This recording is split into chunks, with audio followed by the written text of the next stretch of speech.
Armando tiene un taller donde fabrica cubeteras de aluminio. Aprovechó una época en la que comprar dólares resultaba barato para viajar con su familia a Miami y conocer el maravilloso mundo de Disney. Fantasía que duró poco. La importación de cubeteras de plástico a muy bajo costo y la imposibilidad de fabricarlas en el país por el tipo de máquinas inyectoras que se necesitaban hicieron imposible la competencia para la industria nacional. Armando y el resto de las fábricas de cubeteras de aluminio debieron despedir a sus obreros y encargarse personalmente de la producción para abastecer a una sobreviviente clientela cada vez más reducida. ¿Pero algún pensador argentino tiene una explicación para lo que le sucedió a Armando y a la industria argentina en general?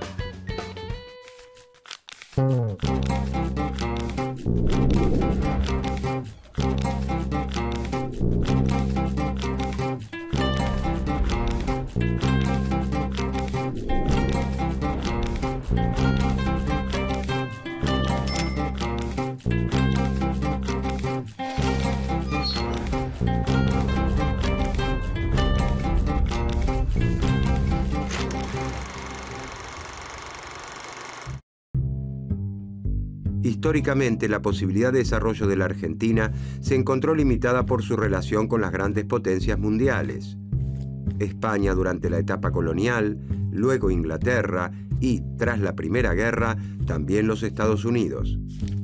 Frente a los mercados internacionales, la Argentina ocupó tradicionalmente el rol de proveedor de bienes agropecuarios. Mientras las potencias expandieron sus industrias y finanzas, nuestro país formó parte de una amplia periferia de proveedores.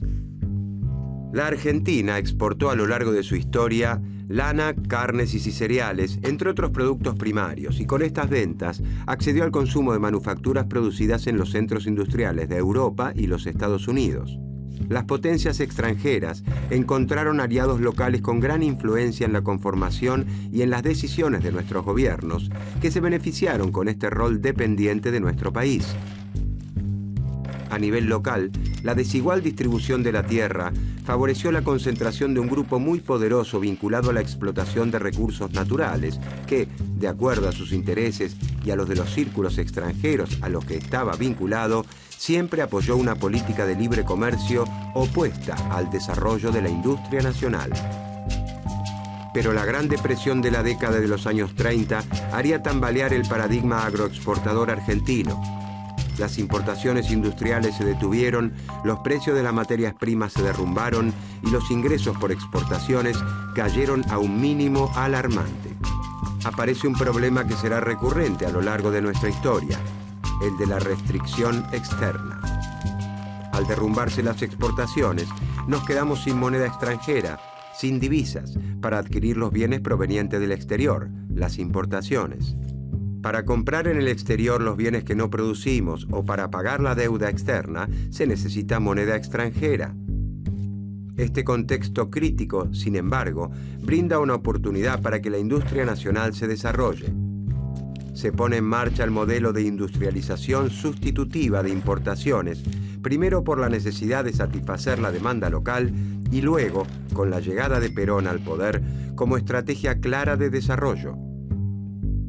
El Estado comienza a alentar y favorecer a las industrias nacionales, a fomentar su desarrollo. La actividad manufacturera se transforma en ese momento en el elemento más dinámico de la economía. Primero, la industria nacional se orienta a sustituir aquellos bienes de consumo que son más sencillos de fabricar: textiles, alimentos y algunos químicos. Luego el modelo se profundiza y busca sustituir bienes más complejos. Sin embargo, cada manufactura nacional requería insumos y repuestos importados, y estas compras al exterior seguían impactando en el frágil balance comercial del país. Promediando el siglo XX y con la intención de sustituir la importación del acero, el petróleo y ciertos agroquímicos por producción nacional, el gobierno de Arturo Frondizi promueve el ingreso de grandes empresas transnacionales. Se suponía que las empresas extranjeras, con sus conocimientos y capitales, permitirían modernizar la industria, realizar grandes inversiones y eventualmente exportar al resto del mundo. El problema de la restricción externa se acabaría cuando lograran sustituirse los equipamientos y la maquinaria importada. Pero el ritmo de la sustitución parece siempre insuficiente. No solo hay que aumentar la producción de los bienes que ya no adquirimos en el exterior, sino que también se necesitan otros bienes del exterior, como maquinarias y equipos que Argentina aún no produce. Por lo tanto, vuelven a faltar dólares. El desarrollo de la industria reproduce cíclicamente la falta de divisas. Las crisis son habituales y recurrentes. Argentina alterna momentos de crecimiento económico con fuertes recesiones en las que cae la actividad industrial y crece el desempleo. Este constante sube y baja nacional, conocido como stop and go, fue estudiado y caracterizado por pensadores nacionales como Oscar Brown, Leonard Joy y Marcelo Diamant.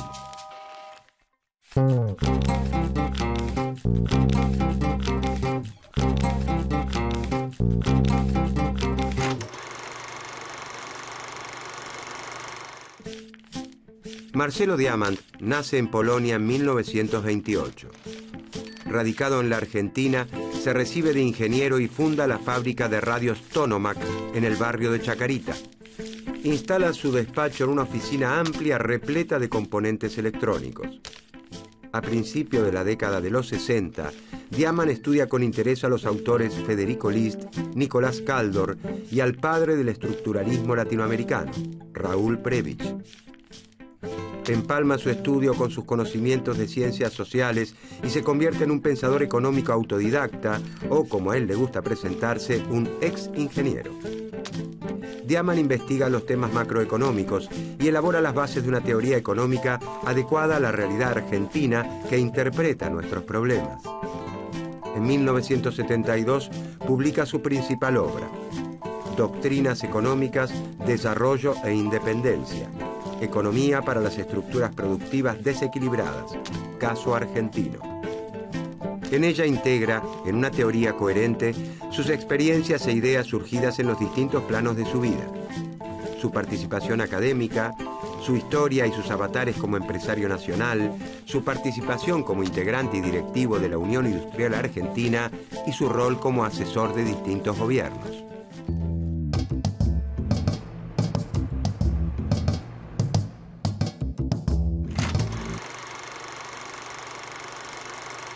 En sintonía con los estructuralistas latinoamericanos, Marcelo Diamant sostiene que la característica principal de la Argentina es que tiene una estructura productiva desequilibrada.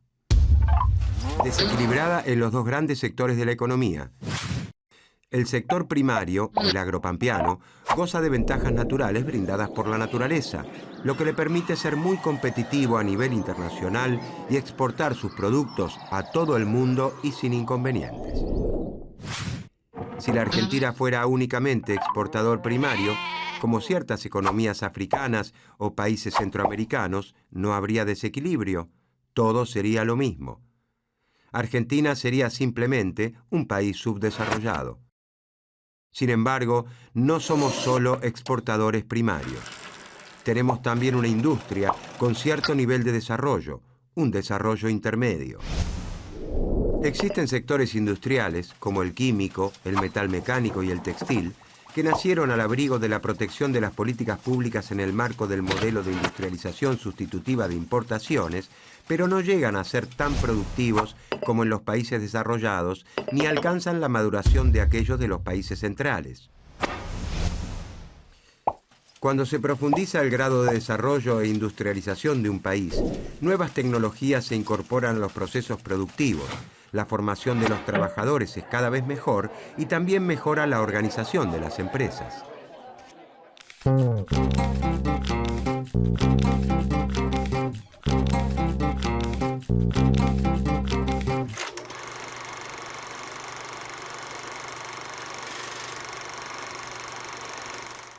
Uno de los principales problemas de nuestro país desde la implementación del modelo de sustitución de importaciones a principios de la década de 1930 es que la industria no logra exportar. No puede generar ella misma los dólares necesarios para comprar los bienes importados que necesita. No se autofinancia. Cuando la industria crece, se requieren cada vez más divisas para adquirir insumos y maquinarias.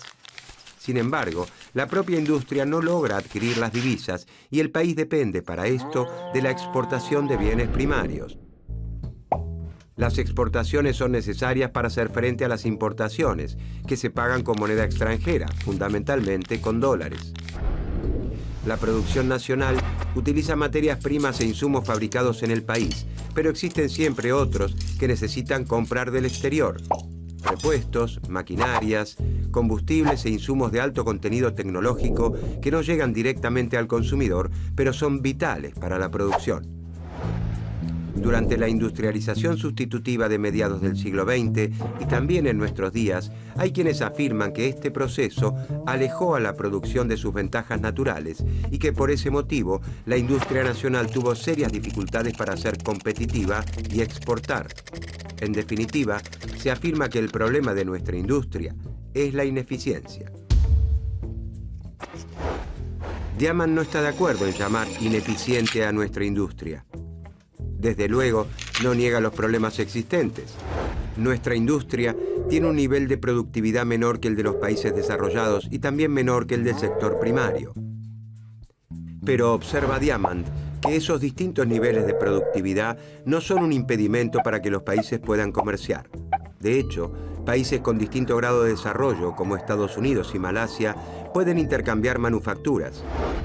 No solo los países más productivos son los que venden sus productos industriales en el mercado mundial. Diamant observa una condición necesaria para que los países con menor grado de desarrollo puedan competir con sus manufacturas en el mercado mundial. Esta condición es el control de su tipo de cambio. Como todos los bienes que se compran y se venden en el mercado, las monedas extranjeras tienen un precio. Ese precio se denomina tipo de cambio. Cuando sube el tipo de cambio, para nosotros, por ejemplo, el precio del dólar, significa que los dólares son más caros, que se necesitan más pesos que antes para comprarlos.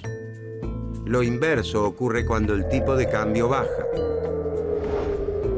Nuestros productos no se venden en el mercado mundial en pesos, sino en dólares. Para convertir los bienes nacionales que se producen en pesos a la moneda a la que los compra el resto del mundo, generalmente dólares, los debemos pasar por el tamiz del tipo de cambio.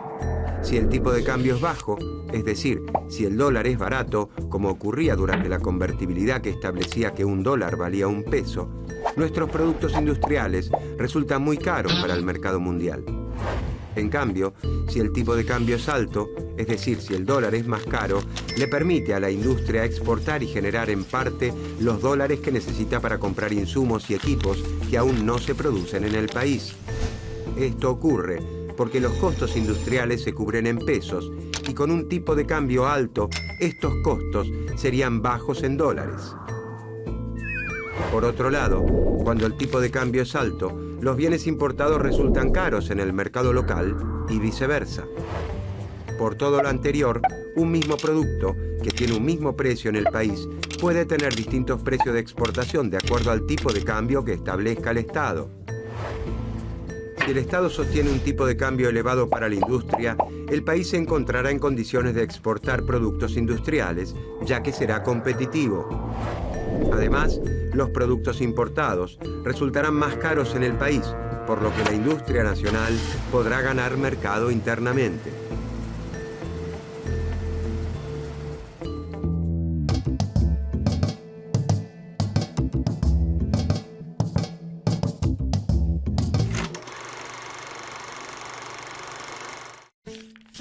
Diamant afirma que el problema de la estructura productiva argentina es su desequilibrio interno. Dado que los dos mayores sectores productivos, la industria y el agro, tienen diferentes niveles de productividad, cada uno de ellos necesita un tipo de cambio diferente. Al sector agropecuario, que cuenta con la fertilidad desmesurada de la pampa, le alcanza con un dólar barato, o tipo de cambio bajo, para ser competitivo internacionalmente, ya que aún con costos altos sigue teniendo niveles de productividad difíciles de superar en el mundo. La industria manufacturera, en cambio, necesita subsistir en un país en el que el dólar resulte costoso, un tipo de cambio alto, lo cual le permite competir tanto en el interior como en el resto del mundo.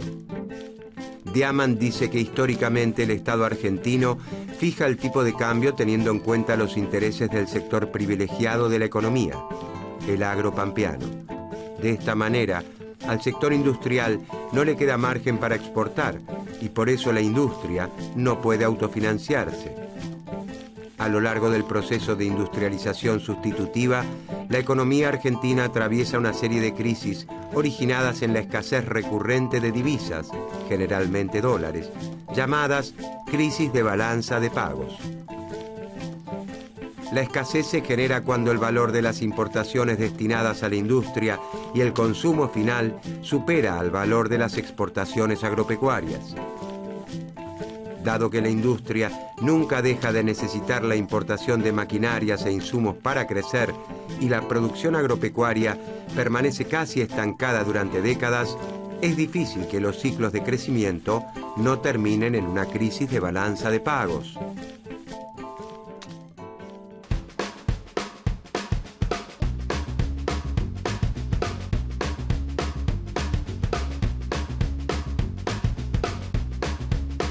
El gobierno decide implementar una devaluación que permitiría a Armando y al resto de los fabricantes de cubeteras competir a buen precio con las importadas en un mercado en constante crecimiento.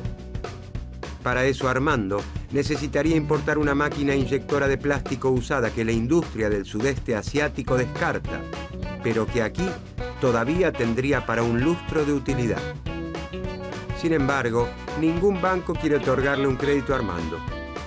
Los préstamos se destinan casi con exclusividad al sector agropecuario, que últimamente viene obteniendo extraordinarias ganancias gracias al dólar alto. ¿Qué soluciones podría implementar el gobierno para ayudar a Armando y al resto de la industria en el contexto de la devaluación y el dólar alto?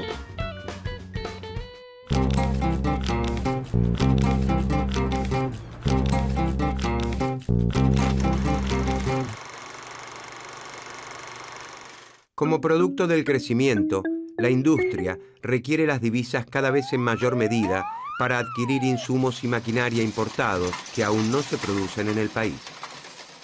Por otro lado, se necesitan divisas para hacer frente a los pagos de la deuda externa y las remisiones de ganancias que realizan las empresas extranjeras a sus países de origen. En los ciclos argentinos, llega un momento en que la disponibilidad de divisas que hay en la economía es muy poca en relación con la demanda que existe.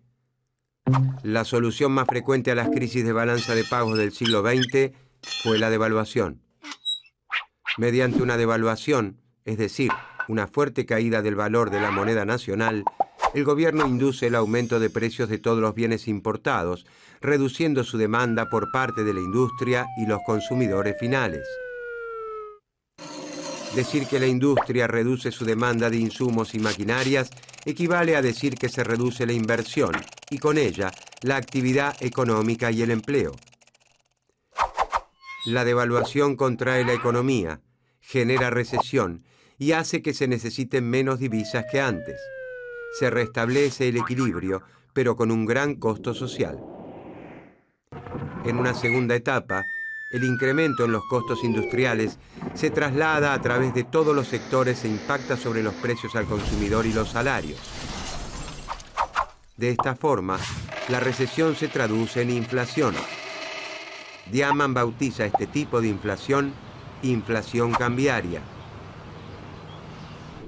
Los alimentos también se encarecen tras la devaluación. Esto ocurre porque los productores agropecuarios siguen obteniendo en el exterior las mismas ganancias que antes, y a menos que intervenga el Estado, no tendrán motivos para vender sus productos en el país a cambio de pesos que ahora valen mucho menos, a menos que el precio en pesos aumente. El problema es que los bienes agropecuarios y sus derivados en la Argentina ocupan dos lugares al mismo tiempo: el de exportación fundamental y el de canasta básica de alimentación nacional. Si se permite que la devaluación se traslade a los precios internos de los alimentos, habrá un fuertísimo impacto sobre las condiciones de vida de la población. Ante consumidores empobrecidos, las ventas de las empresas caen. Algunas entran en quiebra o despiden trabajadores. Esto profundiza aún más la recesión. La distribución del ingreso se vuelve aún más desigual y los sectores que más se benefician son los más ricos de la sociedad, los dueños de la tierra y los exportadores primarios. Hasta que se inicie un nuevo ciclo de crecimiento, la recesión ha logrado a un altísimo costo reducir las importaciones y con ello la necesidad de obtener moneda extranjera.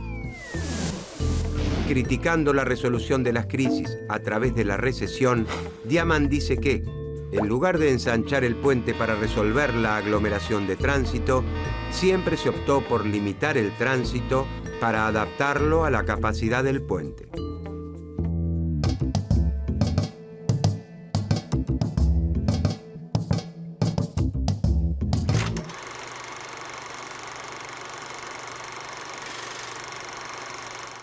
Para algunos economistas, nos habría ido mejor sin industria, pero Diamant sostiene que, más allá de la aprobación o el rechazo de las políticas implementadas desde la década de 1930, la estructura productiva era un dato de la realidad. Ella existía. Y, si no se instrumentan políticas adecuadas, estaríamos condenados a repetir cíclicamente las crisis sin solución de continuidad. Diamant propone entonces la utilización de distintos tipos de cambio para las distintas actividades de acuerdo a su productividad. El establecimiento de un tipo de cambio alto, junto a impuestos a las exportaciones agropecuarias o, como lo llamamos ahora, retenciones, permitiría que la industria argentina pudiera contar con el tipo de cambio que necesita para exportar y que el sector agropecuario no se beneficiara con ganancias extraordinarias. Como las retenciones reducen los beneficios derivados de la exportación, los exportadores primarios no exigirían precios tan altos en el mercado interno y se contendrían de esta forma los precios de los alimentos y la inflación. El tipo de cambio alto, sumado a las retenciones, permite que cada sector cuente con el tipo de cambio que necesita para ser competitivo.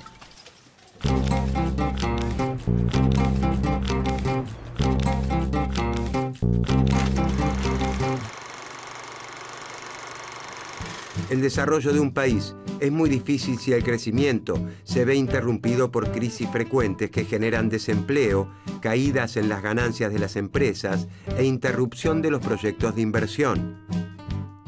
Diamant procuró demostrar que el principal problema de la industria nacional no era la ineficiencia, sino la situación dispar de su productividad frente a la del agro pampeano. Una estructura productiva desequilibrada como la Argentina requiere de políticas específicas, porque sus dificultades no son las mismas que las de los países desarrollados. La intervención del Estado en actividades estratégicas de la economía y los conflictos generados por el aumento de las retenciones al agro son demostraciones de que los postulados de Marcelo Diamant siguen teniendo mucha actualidad.